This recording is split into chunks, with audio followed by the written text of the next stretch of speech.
सूरजगढ़ के नवीन राजकीय महाविद्यालय के सभी विद्यार्थियों का स्वागत है। सत्र 2020-21 में कोरोना महामारी के चलते आपकी ऑनलाइन शिक्षण की व्यवस्था आयुक्तालय कॉलेज शिक्षा राजस्थान जयपुर के निर्देशानुसार की गई है। जब तक ऑफलाइन क्लासेज नहीं होती हैं, सभी विद्यार्थी अपने इस व्हाट्सएप ग्रुप पर जो GCS BA फर्स्ट ईयर के नाम से ग्रुप बनाया गया है, इसमें अपने अपने विषय की अध्ययन सामग्री को देखें और सुनें। फिलहाल समाजशास्त्र, अर्थशास्त्र और अंग्रेजी अनिवार्य के वीडियोज़ आपसे शेयर किए जाएंगे और PDF नोट्स भी आपको भेजे जाएंगे। सभी विद्यार्थी ध्यानपूर्वक PDF नोट्स को पढ़ें और वीडियोज़ को सुनें।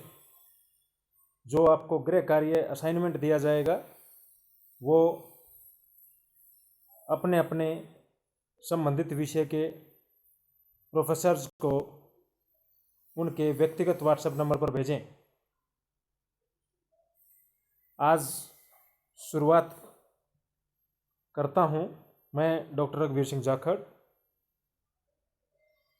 फर्स्ट टॉपिक हमारे फर्स्ट पेपर का नाम है समाजशास्त्र में समाजशास्त्र का परिचय, इंट्रोडक्शन टू सोशोलॉजी। हमारे BA पार्ट फर्स्ट में फर्स्ट पेपर का नाम है समाजशास्त्र का परिचय। तो आज हम शुरुआत करते हैं मीनिंग ऑफ सोशोलॉजी, जो हमारा फर्स्ट यूनिट का फर्स्ट टॉपिक है। यद्यपि मनुष्य आदिकाल से ही समाज में रहता रहा है, परंतु उसने समाज और अपने स्वयं के अध्ययन में काफ़ी देर बाद रुचि लेना प्रारंभ किया। कि यानी सृष्टि में मनुष्य रहा है और अलग अलग विषयों का उसको ज्ञान भी था और अध्ययन भी करता रहा, लेकिन वो अपने स्वयं के बारे में जानकारी जुटाना व्यक्ति ने बहुत बाद में प्रारंभ किया। समाजशास्त्र की आवश्यकता का अनुभव जटिल समाजों और विभिन्न सामाजिक घटनाओं को समझने के लिए किया गया और समाजशास्त्र के विकास के संबंध में टेबी बॉटोमोर ने लिखा। टेबी बॉटोमोर एक प्रसिद्ध विद्वान थे, समाजशास्त्री थे। उन्होंने लिखा है, हजारों वर्षों से लोगों ने उन समाजों और समूहों का अवलोकन और चिंतन किया है जिसमें वे रहते हैं। फिर भी समाजशास्त्र एक आधुनिक विज्ञान है जो एक शताब्दी से अधिक प्राचीन नहीं है। इससे ये प्रकट होता है कि भाई सोशियोलॉजी ज़्यादा प्राचीन विषय नहीं है। और इस नए विषय को जन्म देने का श्रेय फ्रांस के प्रसिद्ध विद्वान अगस्त कॉम्ट को है। अगस्त कॉम्ट ने ही सबसे पहले 1838 में इस नवीन विषय को नाम दिया था सोशियोलॉजी। वस्तुतः उन्होंने सोशियोलॉजी नाम न देकर के 1838 में पहले इसका नाम सामाजिक भौतिकी रखा था, सोशल फिजिक्स। लेकिन बाद में बिगड़ते बिगड़ते नाम और या सुधरते कह लीजिए सोशल फिजिक्स से धीरे धीरे ये सोशियोलॉजी के नाम से विख्यात हुआ। इसी कारण अगस्त कॉम्टे को फादर ऑफ सोशियोलॉजी माना जाता है, समाजशास्त्र का जनक कहा जाता है।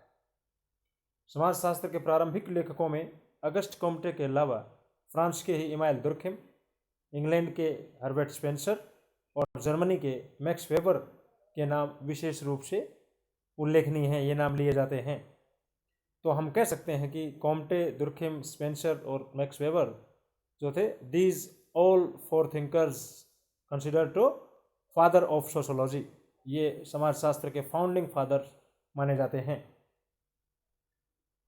गिन्सबर्ग के अनुसार मोटे तौर पर ये कह सकते हैं हम कि समाजशास्त्र की जो उत्पत्ति है वो राजनीतिक दर्शन, इतिहास, विकास के जैविक सिद्धांत और उन सभी सामाजिक और राजनीतिक सुधार के आंदोलनों पर आधारित है जिन्होंने सामाजिक दशाओं का सर्वेक्षण कराना जरूरी समझा। तो अपन ये मान सकते हैं ओरिजिन ऑफ सोशोलॉजी के बारे में गिन्सबर्ग के कोटेशन के अनुसार कि इतिहास से, जैविक सिद्धांत से, राजनीतिक दर्शन से और सामाजिक सुधार आंदोलनों से समाजशास्त्र से संबंधित विचारों का जन्म हुआ और इस विषय की नींव पड़ी, इसका विकास हुआ। जहाँ तक समाजशास्त्र के शाब्दिक दृष्टि से अर्थ का ताल्लुक है, या कह सकते हैं हम what is the word meaning of sociology, या शाब्दिक दृष्टि से हम कैसे विचार करते हैं समाजशास्त्र पे, तो शाब्दिक दृष्टि से समाजशास्त्र दो शब्दों के मिश्रण से बना है, मेल से बना है।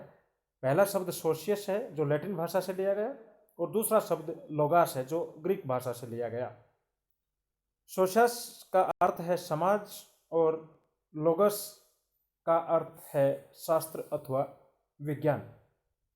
तो कुल मिलाकर के दोनों शब्दों को जोड़ने से क्या अर्थ हुआ? सोशियस और लोगास, अर्थात समाज का विज्ञान, समाज का शास्त्र।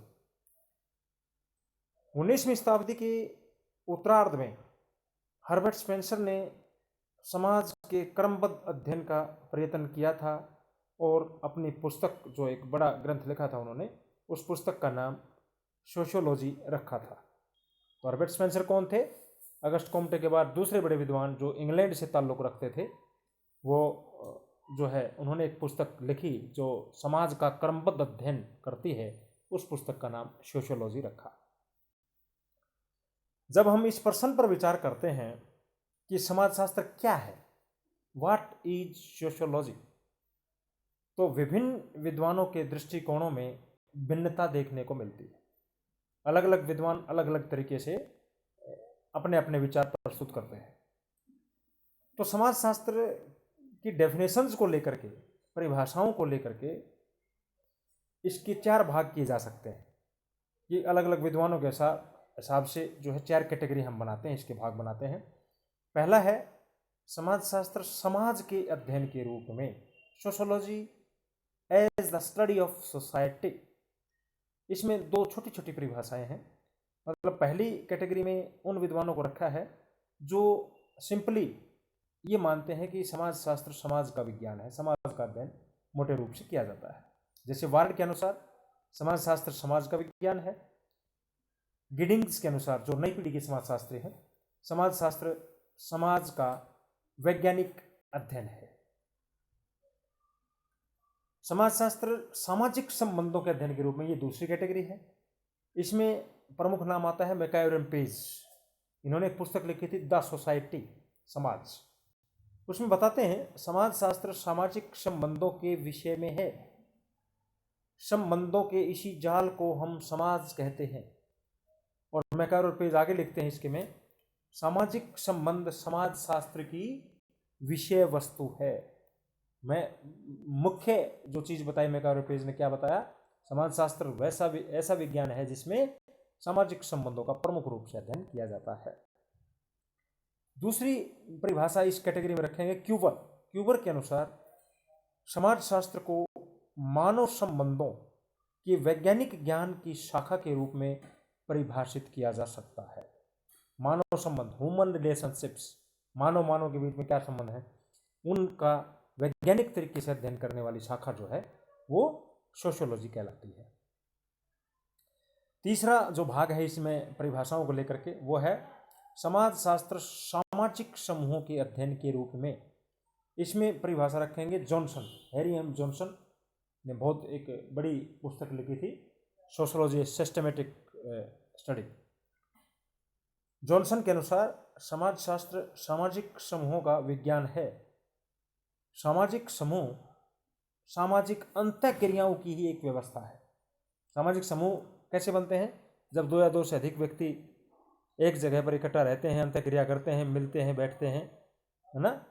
तो उन व्यक्तियों के बीच में, 2 या 2 से अधिक व्यक्तियों के बीच में क्या होता है? एक इंटरेक्शन डेवलप होता है, अंतःक्रिया विकसित होती है, जिससे एक समूह का निर्माण होता है।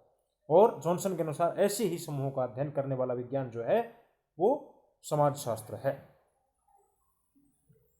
चौथी और अंतिम कैटेगरी इसमें परिभाषाओं को लेकर के है समाजशास्त्र सामाजिक अंतःक्रियाओं के अध्ययन के रूप में। बहुत से विद्वान अंतःक्रियाओं को ही मेन चीज मानते हैं, समाजशास्त्र में एक मुख्य घटक के रूप में मानते हैं। अंतःक्रिया का जो तात्पर्य है, दो या दो से अधिक व्यक्ति अथवा समूहों का जागरूक अवस्था में एक दूसरे के संपर्क में आना और एक दूसरे के व्यवहारों को प्रभावित करना है। सामाजिक संबंधों के निर्माण का आधार अंतःक्रिया ही है और यही कारण है कि समाजशास्त्र को सामाजिक अंतःक्रियाओं का विज्ञान माना गया है। सामाजिक संबंधों का जो निर्माण होता है वो अंतःक्रिया से होता है। अंतःक्रिया कब होती है? जब दो या दो से अधिक व्यक्ति एक दूसरे के संपर्क में आते हैं। तो सामाजिक अंतःक्रियाओं का विज्ञान मानने वाले विद्वान जो है कौन कौन है? गिलिन एवं गिलिन के अनुसार व्यापक अर्थ में समाजशास्त्र व्यक्तियों के एक दूसरे के संपर्क में आने के परिणाम स्वरूप उत्पन्न होने वाली अंतःक्रियाओं का अध्ययन कहा जा सकता है। विशेषण इस परिभाषा को, व्यापक अर्थों में समाजशास्त्र व्यक्तियों के एक दूसरे के संपर्क में आने के परिणाम स्वरूप उत्पन्न होने वाली अंतःक्रियाओं का अध्ययन कहा जा सकता है। एक और विद्वान है गिन्सबर्ग, उनके अनुसार समाजशास्त्र मानवीय अंतःक्रियाओं और अंतर संबंधों, उनकी दशाओं और परिणामों का अध्ययन करने वाला विज्ञान है।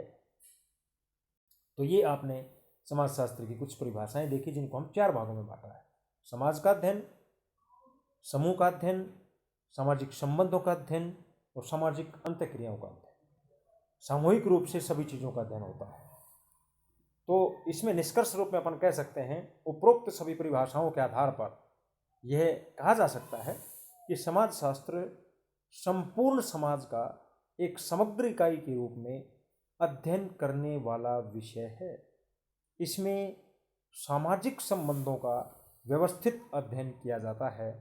सामाजिक संबंधों को ठीक से समझने की दृष्टि से सामाजिक क्रिया, सामाजिक अंतःक्रिया और सामाजिक मूल्यों के अध्ययन पर विशेष जोर दिया जाता है। देखो 3 चीज आखिर में बताई हैं, सार रूप में क्या बताया गया है? सामाजिक संबंधों को ठीक प्रकार से समझने के लिए सामाजिक क्रिया, अंतःक्रिया और मूल्यों के अध्ययन पर विशेष जोर दिया जाता है इस विषय। तो आज के टॉपिक में इतना ही कि समाजशास्त्र क्या है, उसका शाब्दिक अर्थ क्या है, उसका विकास कैसे हुआ और उसकी परिभाषाएं कौन कौन सी हैं। ये आशा करता हूँ समझ में आया होगा। और नेक्स्ट वीडियो में समाजशास्त्र का विषय क्षेत्र, इसका कहाँ कहाँ तक फैला हुआ है। Thank you.